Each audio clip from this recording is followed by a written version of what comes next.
Hello बच्चों, मैं विशाल sir आपका अपना चैनल विद्या मंदिर बिहार बोर्ड पे स्वागत करता हूं। आशा करता हूं कि आप लोग स्वस्थ होंगे और बिल्कुल अच्छी तरीके से होंगे और बिल्कुल अच्छी तरीके से अपने तैयारी को कर रहे होंगे।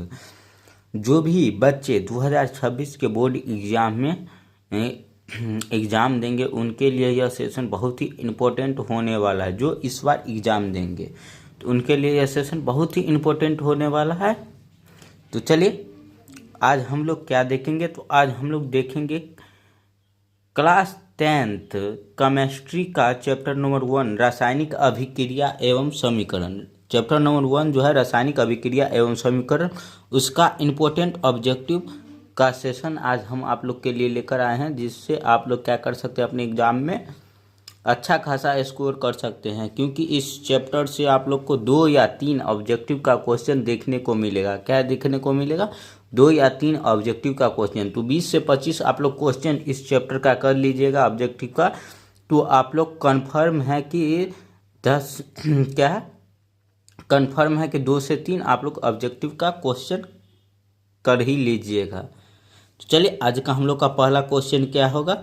उससे पहले जितने भी नए बच्चे हैं चैनल को सब्सक्राइब कर लीजिएगा, नए पुराने मिलकर वीडियो को लाइक और वीडियो को शेयर कर दीजिएगा। तो आज का पहला क्वेश्चन हम लोग का क्या है, Na2SO4 प्लस BaCl2 बराबर BaSO4 प्लस 2 NaCl बनता है।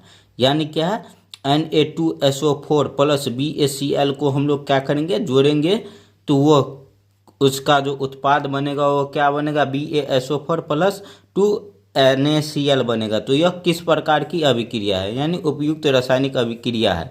यह 2018 में क्वेश्चन पूछा गया है और बहुत ही इम्पोर्टेंट अभिक्रिया है।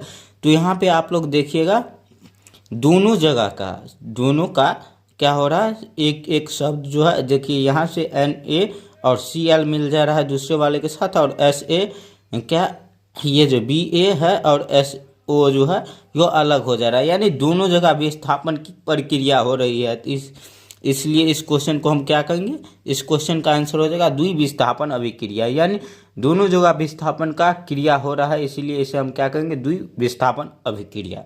उसके बाद अगला क्वेश्चन देखेंगे। दूसरा क्वेश्चन क्या है, Zn प्लस CuSO4 बराबर ZnSO4 प्लस Cu है। Cu ऊपर दी गई रासायनिक अभिक्रिया किस प्रकार की अभिक्रिया है, यानी किस प्रकार की क्रिया है। तो देखिएगा यहाँ पे क्या हो रहा है, एक तरफ से विस्थापन हो रहा है। देखिए ZnSO4 के साथ मिल जा रहा है और Cu के साथ जो SO4 था उसको अलग कर दे रहा है। तो यहाँ पे क्या आ जाएगा, विस्थापन अभिक्रिया। एक ही क्या हो रहा है, एक ही जगह पे विस्थापन हो रहा है, इसीलिए इसे हम विस्थापन अभिक्रिया कहेंगे। और दोनों जगह विस्थापन होता है तो इसे द्विविस्थापन अभिक्रिया कहते हैं। यानी विस्थापन अभिक्रिया, इस क्वेश्चन का बी आंसर आ जाएगा। दूसरा नंबर क्वेश्चन का क्या आंसर आ जाएगा, तो बी। उसके बाद चलिए अगला क्वेश्चन देखते हैं, तीसरा नंबर क्वेश्चन। और तीसरा नंबर क्वेश्चन में क्या कहा जा रहा है, आप लोग देखिएगा। यह भी क्वेश्चन बहुत ही इंपॉर्टेंट है। तीसरा नंबर, जब मैग्नीशियम फीता को जलाया जाता है तो उत्पन्न आग की लो होती है। जब मैग्नीशियम फीता को जलाया जाता है तो उत्पन्न आग की लो कैसी होती है, तो चमकीला उजला। क्या होता है, चमकीला उजला होता है। यानी इस क्वेश्चन का सी आंसर आ जाएगा, सी। और यह भी क्वेश्चन बहुत ही इंपॉर्टेंट है और VVI भी है। यह क्वेश्चन आप लोग के एग्जाम में आने की पूर्ण रूप से संभावना है। और आप लोग कमेंट करके बताएंगे कि ऑक्सीजन के अनुपस्थिति में मैग्नीशियम को फीता को हम जलाएंगे तो किस प्रकार का लो उसका एक लेगा, यानी किस प्रकार से आग उत्पन्न होगी, ये आप लोग कमेंट करके बताइएगा।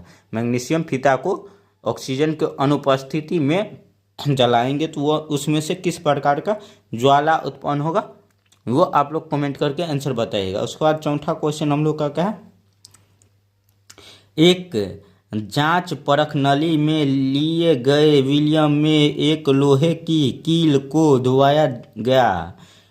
आधे घंटे के बाद यह देखा गया कि विलियन का रंग परिवर्तित हो चुका है। उस जांच परख नली में विलियन था।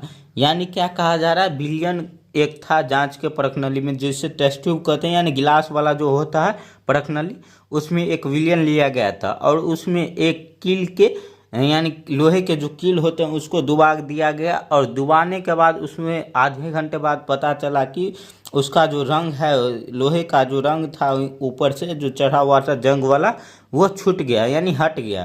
तो उसमें क्या कहा जा रहा है, जो वो परख नली था उसमें कौन सी विलयन थी, कौन सी विलयन थी? तो आप लोग देखिएगा, ZnSO4, FeSO4, CuSO4 या Al2SO4 का होल थराइज। तो इसका आंसर क्या आ जाएगा? CuSO4। क्या था? CuSO4 था। कॉपर सल्फेट इसमें था। क्या था? कॉपर सल्फेट का विलयन था, जिसके कारण क्या हुआ, तो लोहे में लगी जंग छूट गया। यह क्वेश्चन भी बहुत भी आया है और 2018 के बोर्ड एग्जाम में पूछा गया है। उसके बाद अगला हम लोग का 5 नंबर क्वेश्चन है। 5 नंबर क्वेश्चन में क्या कहा जा रहा है, देखिएगा। रासायनिक अभिक्रिया के दौरान किसी पदार्थ में ऑक्सीजन का हास्य कहलाता है। ऑक्सीजन का हास्य, हास्य शब्द का आप लोग अर्थ समझिएगा, यानी कमी। हास्य का क्या होता है? कमी।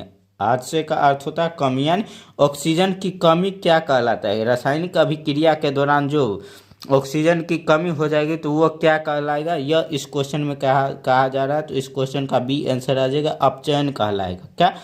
अपचयन। और ऑक्सीजन की अधिकता क्या कहला जाएगा? तो उपचयन कहला जाएगा।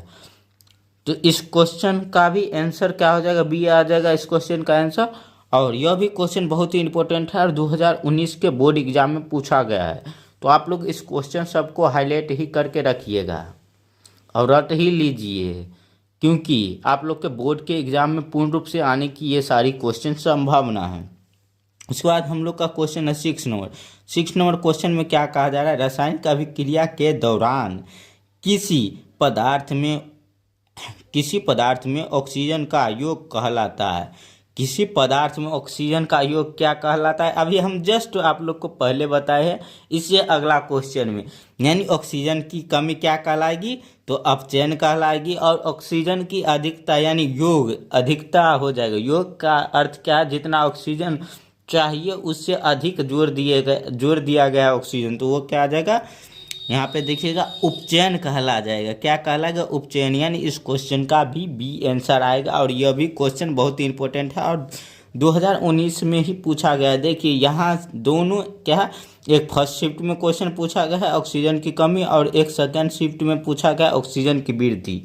तो देखिए यहाँ यह टॉपिक कितना इम्पोर्टेंट है। उसके बाद अगला हम लोग का 7 नंबर क्वेश्चन। 7 नंबर क्वेश्चन में क्या कहा जा रहा है? साग सब्जियां का विघटित होकर कंपोस्ट बनना किस प्रकार की अभिक्रिया कहलाता है? यानी साग सब्जी होते हैं वो विघटित होकर यानी सड़ गल कर क्या होता है? कंपोस्ट यानी मिट्टी में मिल जाते हैं। उस क्रिया को क्या कहते हैं? उस प्रकार की अभिक्रिया को क्या कहते हैं? तो ऊष्माक्षेपी अभिक्रिया कहते हैं। क्या करते हैं? ऊष्माक्षेपी अभिक्रिया कहते हैं। यानी इस क्वेश्चन का बी आंसर आ जाएगा 7 नंबर क्वेश्चन का। और यह भी क्वेश्चन 2017 में पूछा गया है, बहुत ही इंपॉर्टेंट क्वेश्चन है। उसके बाद 8 नंबर क्वेश्चन देखेंगे और 8 नंबर क्वेश्चन में क्या कहा जा रहा है? उपचयन वह प्रक्रिया है जिसमें क्या होता है? उपचयन वह अभिक्रिया है जिसमें क्या होता है? आप लोग देखिएगा, तो उसमें देखिएगा ऑक्सीजन का योग हो जाएगा और हाइड्रोजन का वियोग यानी कमी हो जाएगा हाइड्रोजन का, इलेक्ट्रॉन का त्याग यानी इलेक्ट्रॉन छोड़ देगा। तो इनमें से सभी हो जाएगा, क्योंकि ऑक्सीजन की अधिकता के कारण ही क्या होता है? तो उपचयन अभिक्रिया होता है। और ऑक्सीजन बढ़ेगा तो हाइड्रोजन का कमी होगा ही होगा, और उसके बाद इलेक्ट्रॉन भी त्याग देता है। क्या होता है? उपचयन अभिक्रिया में इलेक्ट्रॉन भी त्याग देता है। तो इस क्वेश्चन का हम लोग का डी आंसर आ जाएगा 8 नंबर क्वेश्चन का। और यह भी क्वेश्चन 2017 के एग्जाम में पूछा गया क्वेश्चन है। चलिए अगला क्वेश्चन की ओर चलते हैं। अगला क्वेश्चन हम लोग का 9 नंबर क्वेश्चन है। उससे पहले अभी तक जो भी बच्चे लाइक नहीं किए हैं लाइक कर दीजिएगा, वीडियो को शेयर नहीं किए हैं शेयर कर दीजिएगा। आप लोग का लाइक ही हमें मोटिवेशन का काम करता है। आप लोग जितना लाइक करेंगे उतना ही हमें अच्छा लगता है। और आप लोग वीडियो को भी शेयर करिए। चलिए 9 नंबर क्वेश्चन में क्या कहा जा रहा है? द्रव्यमान के संरक्षण के सिद्धांत के अनुसार, द्रव्यमान के संरक्षण के सिद्धांत के अनुसार इनमें से कौन से तथ्य सही है? तो इनमें से सभी तथ्य सही है। द्रव्यमान का नाश नहीं हो सकता है या नहीं होता है, द्रव्यमान का निर्माण भी नहीं होता है, ये दोनों पॉइंट भी सही है। और उत्पाद तत्वों को कुल द्रव्यमान उत्पादक तत्वों में कुल द्रव्यमान अभिकारक तत्वों के कुल द्रव्यमान के तुल्य होता है। यानी इस क्वेश्चन का डी आंसर आ जाएगा। द्रव्यमान संरक्षण के सिद्धांत को ये तीनों तथ्य क्या करता है तो पालन करता है। ये जो तीन तथ्य है ये तीनों के तीनों द्रव्यमान संरक्षण के नियम को पालन करता है। उसके बाद अगला क्वेश्चन हम लोग का 10 नंबर क्वेश्चन, और 10 नंबर क्वेश्चन भी बहुत ही इंपॉर्टेंट है। 10 नंबर क्वेश्चन आप लोग देखिएगा, रासायनिक समीकरण Fe+H2O बराबर Fe3O4+H2 को संतुलित करने पर जल के अणु का संख्या होगी। यानी क्या कहा जा रहा है, जो हम जो यह अभिक्रिया है इसको संतुलित करेंगे तो जल के जो अणु होंगे, जल यानी H2O के जो अणु होंगे उसको क्या कहा जाए, उसकी संख्या क्या, जल के अणु की संख्या क्या है वो कहा जा रहा है। तो चलिए हम लोग देखते हैं इसका आंसर क्या होगा। तो देखिएगा जल के अणु की संख्या कितनी होगी, तो 4 होगी, क्योंकि FeO4 था, बराबर में क्या था, FeO4 था, तो O का संख्या कितना आ जाएगा 4। यानी जो संख्या जिस अणु के साथ है यानी जिस यौगिक के साथ लगा रहता है वो वही हो जाता है क्या, तो उसका अणु।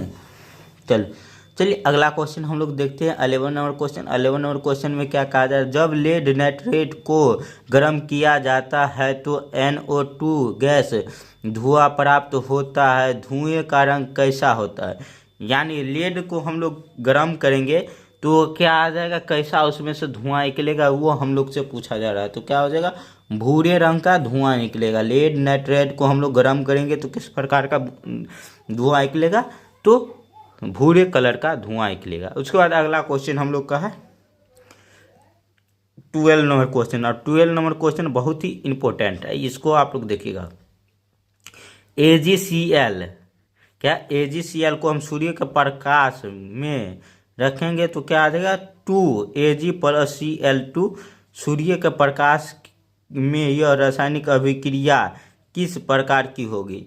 यानी सूर्य के प्रकाश में इस अभिक्रिया को रखते हैं तो दोनों क्या होता है, ये जो यौगिक है AgCl ये जो टूट कर क्या बन जाता है 2Ag और 2Cl बन जाता है। इस अभिक्रिया को क्या कहेंगे, इस क्वेश्चन में कहा जा रहा है। तो इस क्वेश्चन में कहा जा रहा है अपघटन होने को कहा जा रहा है, क्योंकि दोनों क्या हो रहा है, दोनों अलग अलग हो जा रहा है। यह जो एक यौगिक है वो क्या हो रहा है, तो दोनों अलग अलग हो जा रहा है। इस कारण से हम क्या कहेंगे, इसे अपघटन अभिक्रिया। आप लोग थ्योरी का वीडियो देखे होंगे तो आप लोग को अच्छी तरीके से ये सारे क्वेश्चन समझ में आ रहा होगा और आप लोग के दिमाग में अच्छी तरीके से बैठ रहा होगा। तो चलिए उसके बाद अगला क्वेश्चन हम लोग देख लेते हैं 13 नंबर क्वेश्चन। 13 नंबर क्वेश्चन में क्या कहा जाए, जिन अभिक्रिया में ऊर्जा अवशोषित होता है उन्हें कहते हैं या कहा जाता है। उन्हें क्या कहा जाता है, जिन अभिक्रिया में ऊर्जा का अवशोषित होता है। अवशोषित यानी ऊर्जा को ग्रहण करता है, जो अभिक्रिया ऊर्जा को ग्रहण करता है वो अभिक्रिया क्या कहलाता है, तो ऊष्माशोषी अभिक्रिया कहलाता है। क्या कहलाता है, ऊष्माशोषी अभिक्रिया कहलाता है, क्योंकि वो ऊष्मा को क्या करता है, अपने अंदर खींचता, अपने अंदर अवशोषित करता है, इसीलिए उसे ऊष्माशोषी अभिक्रिया कहेंगे। उसके बाद अगला क्वेश्चन हम लोग का है 14 नंबर क्वेश्चन, और 14 नंबर क्वेश्चन में क्या कहा जा रहा है आप लोग देखिएगा। देखिए 14 नंबर क्वेश्चन में क्या कहा जा रहा है, ये जो इससे पहला वाला जो क्वेश्चन था 13 नंबर क्वेश्चन, यह बहुत ही VVI क्वेश्चन था, तो उसके आप लोग डट ही लीजिएगा। चलिए उसके बाद अगला क्वेश्चन हम लोग का क्या 14 नंबर क्वेश्चन, Fe+CuSO4 बराबर FeSO4+U यह अभिक्रिया का उदाहरण। यह किस प्रकार का अभिक्रिया का उदाहरण है, यही क्वेश्चन एक बार और आगे भी आ चुका है। तो आप लोग देख रहे हैं इस क्वेश्चन में क्या हो रहा है, विस्थापन हो रहा है। दूसरे वाले जो तत्व है उसमें क्या हो रहा है, विस्थापन हो रहा है। दूसरे वाले जो यौगिक है उसमें क्या हो रहा है, विस्थापन हो रहा है। Cu जो है वो अलग हो जा रहा है और Fe के साथ SO4 मिल जा रहा है, तो यहाँ पर क्या हो जाएगा, विस्थापन अभिक्रिया हो जाएगा। इस क्वेश्चन 14 नंबर क्वेश्चन का बी आंसर आ जाएगा विस्थापन अभिक्रिया। क्या आ जाएगा, विस्थापन अभिक्रिया। उसके बाद अगला क्वेश्चन हम लोग देखेंगे 15 नंबर क्वेश्चन, और 15 नंबर क्वेश्चन में क्या कहा जा रहा है आप लोग देखिएगा। CuO+H2 ताप या CuO+H2 Cu+H2O इस अभिक्रिया में किसका अपचयन होता है। देखिए ताप यानी क्या होता है, गर्म, गरम, क्या करेंगे, इसको ताप लिखा है तो उसे गरम करना समझिएगा। तो क्या है, CuO को प्लस CuO है, उसके बाद जो H2 है उस दोनों को जोड़कर हम गर्म करेंगे तो क्या बन जाएगा, Cu अलग हो जाएगा और H2O क्या होगा, भाप बन के उड़ जाएगा। H2O यानी जल जो है वह भाप बन के उड़ जाएगा। तो वह किस प्रकार का अभिक्रिया है, तो CuO है। क्या यह CuO हो जाएगा इसका आंसर। अब चयन किसका हो रहा है, तो CuO का हो रहा है, क्योंकि Cu में से क्या हो रहा है, तो घट रहा है। CuO है उसमें से क्या हो रहा है, ऑक्सीजन की जो अणु है वो घट रहा है, जल के साथ उड़ रहा है। तो चलिए उसके बाद अगला क्वेश्चन हम लोग देखेंगे 16 नंबर क्वेश्चन। आशा करता हूँ आप लोग को समझ में आ रहा होगा, क्योंकि हम अच्छी तरीके से क्या कर रहे हैं, सभी क्वेश्चन को तोड़ तोड़ कर समझाने की कोशिश आप लोग को कर रहे हैं और समझ में आ रहा होगा। और अभी तक जितने बच्चे लाइक नहीं किए हैं तो लाइक कर दीजिएगा, और वीडियो को नहीं शेयर किए हैं तो शेयर भी कर दीजिएगा, क्योंकि आप लोग का लाइक और शेयर ही हमें मोटिवेशन का काम करता है।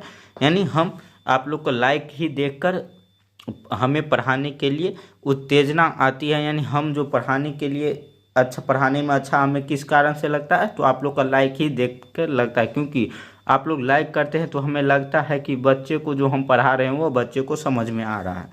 उसके बाद 16 नंबर क्वेश्चन है हम लोग का, क्या है 16 नंबर क्वेश्चन बहुत ही इंपॉर्टेंट है, आप लोग देखिएगा। 2Cu प्लस O2 ताप 2CuO इस अभिक्रिया में Cu का होता है। यानी क्या कहा जा रहा है, जो यह जो अभिक्रिया है Cu प्लस O2, ये जो अभिक्रिया है इसमें क्या होता है, Cu के साथ तो उपचयन होता है। क्या होता है, उपचयन। क्योंकि देखिएगा ये जो अभिक्रिया है Cu के साथ वो जो है जिसे ऑक्सीजन कहते हैं वो कॉपर के साथ मिल जाए। Cu जो होता है वो कॉपर होता है और कॉपर के साथ ऑक्सीजन मिल जा रहा है, यानी उपचयन हो रहा है। क्या हो रहा है, उपचयन हो रहा है। यानी इस क्वेश्चन का ए आंसर आ जाएगा 16 नंबर क्वेश्चन का। उसके बाद अगला क्वेश्चन की ओर चलते हैं, और अगला क्वेश्चन में क्या कहा जा रहा है देखिएगा। 17 नंबर क्वेश्चन हम लोग का अगला क्वेश्चन है। 17 नंबर क्वेश्चन में क्या कहा जा रहा है, वे अभिक्रिया जिनमें अभिकारकों के बीच आयनों का आदान प्रदान होता है उन्हें कहते हैं। क्या कहा जा रहा है, वे अभिक्रिया जिनके बीच, क्या कहा जा रहा है, जिनके बीच जो आदान होता है, आयनों का आदान प्रदान होता है, यानी दोनों जो तत्व होते हैं दोनों आपस में एक दूसरे के साथ मिल जाते हैं। क्या होता है, एक दूसरे के साथ मिल जाते हैं, उस अभिक्रिया को क्या कहते हैं, तो विस्थापन, द्विविस्थापन अभिक्रिया कहते हैं। यानी दोनों के तत्व एक दूसरे के साथ इधर उधर चले जाते हैं, तो इस अभिक्रिया को हम लोग क्या कहते हैं, विस्थापन अभिक्रिया कहते हैं। चलिए उसके बाद अगला क्वेश्चन हम लोग देखते हैं। अगला क्वेश्चन हम लोग का है 18 नंबर क्वेश्चन, और 18 नंबर क्वेश्चन में क्या कहा जा रहा है आप लोग देखिएगा। लोहे की नई वस्तु चमकीली होती है, लेकिन उस कुछ समय तक वायु में छोड़ देने पर उस पर लालिमा युक्त भूरे रंग की परत चढ़ जाती है। इस प्रक्रिया को क्या कहा जाता है। यानी जो लोहे पे जो जंग चढ़ जाता है उस अभिक्रिया को क्या कहा जाता है, तो जंग लगना कहलाता है। क्या होता है, क्योंकि भूरा जो रंग होता है लोहे पर चढ़ जाता है वो जंग होता है। क्या होता है, जंग होता है। यानी इस क्वेश्चन का हम लोग क्या आंसर करेंगे, तो ए आंसर करेंगे। और लोहे को जंग लगने से कैसे बचाएंगे, इस क्वेश्चन का आप लोग आंसर कमेंट करके बताइएगा। लोहे में जंग लगने से कैसे बचाए, इस क्वेश्चन का आप लोग आंसर कमेंट करके बताइएगा। उसके बाद अगला क्वेश्चन हम लोग का है 19 नंबर क्वेश्चन। बाजार में बिकने वाले चिप्स की थैली में से ऑक्सीजन निकालकर उसमें कौन सी गैस भर दी जाती है। यानी जो आप लोग चिप्स खाते हैं, जैसे क्या है, तो टेढ़े मेढ़े कुरकुरे ये सब जो होते हैं उसका पैकेट आप लोग देखे होंगे, क्या होता है, तो फूले फूले रहते हैं, और वह जो चिप्स उसमें से आप लोग खाते हैं तो कुरकुरे होते हैं। किस कारण से होते हैं, उसमें क्या होता है, तो कौन से गैस भर दिया जाता है ऑक्सीजन को निकालकर, तो नाइट्रोजन गैस भर दिया जाता है, जिसके कारण क्या होता है, तो नाइट्रोजन गैस जो होता है वो खाने वाली चीज को यानी तेलीय पदार्थ को नष्ट होने से रोकता है। यानी क्या करता है, नाइट्रोजन गैस कोई भी खाद्य पदार्थ है उसको नष्ट होने से रोकता है कुछ दिनों तक, और उसमें जरा से भी ऑक्सीजन की मात्रा आ जाएगी तो वो क्या हो जाएगा, नष्ट हो जाएगी, यानी तुरंत खराब होना चालू हो जाएगा। चलिए उसके बाद अगला क्वेश्चन हम लोग देखते हैं 20 नंबर क्वेश्चन। 20 नंबर क्वेश्चन में क्या कहा जा रहा है, हम लोग का 20 नंबर क्वेश्चन क्या है, नाइट्रोजन कम सक्रिय है अतः इसका उपयोग वायु युक्त पदार्थों में करते हैं। ऑक्सीजन क्या है, नाइट्रोजन क्या है, कम सक्रिय यानी कम या घुलने मिलने वाला है, तो इसमें क्या होता है, अतः इसका उपयोग वायु युक्त पदार्थों में करते हैं। यानी वायु जो युक्त होते हैं उस पदार्थों में क्यों करते हैं, तो संरक्षण के लिए करते हैं, संरक्षण में किया जाता है। जैसे अभी आप लोग को हम बताए कि चिप्स के पैकेज में क्यों हम लोग डालते हैं नाइट्रोजन, क्योंकि उसमें क्या होता है, नाइट्रोजन डाल दिया जाता है तो वो कुरकुरे रहते हैं, यानी वायु जिसमें जाता है उससे बचाता है। यानी वायु जिस पदार्थ में जाएगा, तेलीय पदार्थ या खाद्य पदार्थ में, तो क्या होता है वो खराब होने लगता है। लेकिन नाइट्रोजन की मात्रा उसमें अधिक रहेगा तो वो क्या करता है, उसको खराब होने से बचाता है। यानी इस क्वेश्चन का हम लोग का ए आंसर आ जाएगा 20 नंबर क्वेश्चन का। उसके बाद अगला क्वेश्चन है 21 नंबर क्वेश्चन। जब कोई पदार्थ विघटित होकर या अन्य पदार्थों से क्रिया कर भिन्न भिन्न गुणों वाले पदार्थ का निर्माण करते हैं तो उसे कहते हैं। इसमें क्या कहा जा रहा है, एक कोई पदार्थ है जो विघटन होकर यानी टूट कर या कोई दूसरे भिन्न भिन्न जो पदार्थ है उनसे मिलकर अलग अलग गुण प्रकट करते हैं, यानी अलग अलग गुण वाले उत्पाद को उत्पन्न करते हैं, तो उस अभिक्रिया, उस जो क्रिया होती है उसको हम लोग क्या कहते हैं, रासायनिक अभिक्रिया कहते हैं। क्या कहते हैं, रासायनिक अभिक्रिया।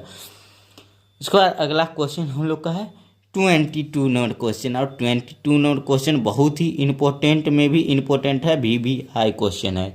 देखिएगा इस क्वेश्चन में क्या कहा जा रहा है, निम्न में से कौन सी अभिक्रिया के लक्षण है, यानी अभिक्रिया होने का जो एक लक्षण होता है वो कौन सी है, इसमें कहा जा रहा है। तो अभिकारक के स्वरूप में परिवर्तन हो जाता है, यानी अभिक्रिया होता है तो सही बात है, अभिकारक के स्वरूप में भी परिवर्तन हो जाता है। उसके बाद ताप का उत्सर्जन होता है, यानी अभिक्रिया होता है तो गैस उत्पन्न होता है। जैसे आप लोग देखे होंगे, आप लोग कभी इनो जो होता है आप लोग देखे होंगे, इनो को पानी में देते हैं तो उसमें भाप जैसा जो उड़ता है वो क्या होता है, तो ताप ही होता है। उसके बाद जैसे आप लोग चूना को घोरते हैं तो पानी में चूना को डालते हैं तो क्या होता है, चूना में वो क्या होता है, गैस ऊपर की ओर उड़ता है और वो खौलते हुए प्रकट होता है चूना, वो किसके कारण, तो ताप उत्पन्न होने के कारण ही। उसके बाद क्या है, उसके बाद प्रकाश का उत्सर्जन होता है। प्रकाश का भी कुछ अभिक्रिया ऐसे होते हैं जिसमें प्रकाश का उत्सर्जन भी होता है, तो इनमें से सभी हो जाएगा। क्या इस क्वेश्चन का आंसर, इनमें से सभी इस क्वेश्चन का आंसर हो जाएगा। 22 नंबर क्वेश्चन का आंसर आ जाएगा, डी आंसर आ जाएगा। उसके बाद अगला क्वेश्चन की ओर चलते हैं, और अगला क्वेश्चन बहुत ही इम्पोर्टेंट में भी इम्पोर्टेंट है। क्या है, अम्लीय पोटासियम डाइक्रोमेट के घोल में सल्फर डाइऑक्साइड प्रवाहित करने पर घोल का रंग रंगीन से बदलकर कैसा हो जाता है। क्या कहा जा रहा है, जो अम्लीय होता है, अम्लीय यानी जिसका pH मान 7 से कम हो उसे अम्लीय कहते हैं। और अम्लीय पोटासियम जो होता है उसको क्या किया जाता है, उसमें सल्फर डाइऑक्साइड का जो प्रवाह करते हैं तो वह घोल का रंग किस प्रकार से बदल लेता है, ये इस क्वेश्चन में कहा जाता है। तो वह किस प्रकार का रंग में बदल लेता है, हरा में बदल लेता है। क्या करता है, नारंगी से बदल लेता है हरा में। इस क्वेश्चन का सी आंसर आ जाएगा, 23 नंबर क्वेश्चन का सी, हरा। उसके बाद अगला क्वेश्चन हम लोग का है 24 नंबर क्वेश्चन। और 24 नंबर क्वेश्चन बहुत ही इंपॉर्टेंट है। वैसे पदार्थ जिनके उपस्थिति मात्रा से किसी अभिक्रिया की दर बढ़ जाती है वो कहलाता है। यानी कोई ऐसा पदार्थ है उसके होने से ही अभिक्रिया का दर बढ़ जाता, वह कौन सा, वह जो होता है वो क्या कहलाता है, तो उत्प्रेरक कहलाता है। उत्प्रेरक कहलाता है, क्या कहलाता है, उत्प्रेरक। यानी उत्प्रेरक के होने से ही अभिक्रिया का क्या बन जाता है, उपस्थिति हो से किसी अभिक्रिया की दर बढ़ जाता है। दर क्या होता है, बढ़ जाता है, तो वो उत्प्रेरक कहलाता है। उसके बाद अगला क्वेश्चन हम लोग का है 25 नंबर क्वेश्चन। और 25 नंबर क्वेश्चन वे क्या है, वे अभिक्रिया जो दोनों दिशाओं में अग्रसर होती है कही जाती है। यानी जो अभिक्रिया होते हैं और दोनों सब तरफ अग्रसर होते हैं, यानी दोनों तरफ अभिक्रिया कर सकते हैं, दोनों तरफ जा सकते हैं, वो क्या कहलाती है, वो क्या कहलाती है, तो वो कहलाती है उत्कर्मणीय। उत्कर्मणीय कहलाते, क्या कहलाते, उत्कर्मणीय। यानी दोनों तरफ आने जाने की जिसमें गुण होता है वो क्या कहलाता है, वो अभिक्रिया उत्कर्मणीय कहलाता है।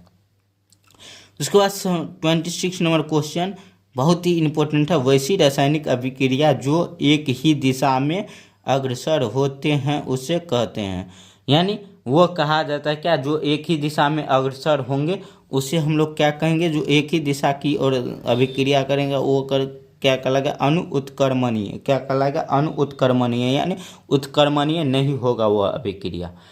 उसके बाद अगला क्वेश्चन की ओर चलते हैं। देखिए हम आप लोग के लिए कितना अच्छा तरीक़ा से आप लोग को समझा रहे हैं और आप लोग को समझ भी आ रहा होगा। और नहीं समझ में आ रहा होगा तो आप लोग कमेंट करके बताइएगा, या तो आप लोग का कोई भी सेशन छूट गया होगा, यानी किसी भी क्लास का आप लोग यानी कोई भी चैप्टर का तैयारी अच्छी तरीके से नहीं किए होंगे, तो हम जो लास्ट में टेलीग्राम का एक लिंक देंगे, यानी वीडियो के लास्ट में हम लगा देंगे QR टेलीग्राम का, उसको स्कैन करके जुड़ जाइएगा, या डिस्क्रिप्शन बॉक्स में टेलीग्राम का लिंक डाल देंगे, वहाँ से आप लोग जुड़ के क्वेश्चन हम लोग से पूछ सकते हैं, हमसे पूछ सकते हैं, या मेरा व्हाट्सअप नंबर जो है उससे आप लोग उस पर कमेंट करिए आगा और हम आप लोग को क्या कर देंगे, तो आप लोग का जो सॉल्व क्वेश्चन का जो आंसर नहीं हुआ होगा या कोई भी डाउट होगा उसको हम सॉल्व करके आप लोग को बता देंगे। उसके बाद 27 नंबर क्वेश्चन क्या है, जल से होकर विद्युत धारा प्रवाहित होने पर जल का अपघटन होता है, हाइड्रोजन और ऑक्सीजन मुक्त होता है, तो हाइड्रोजन और ऑक्सीजन के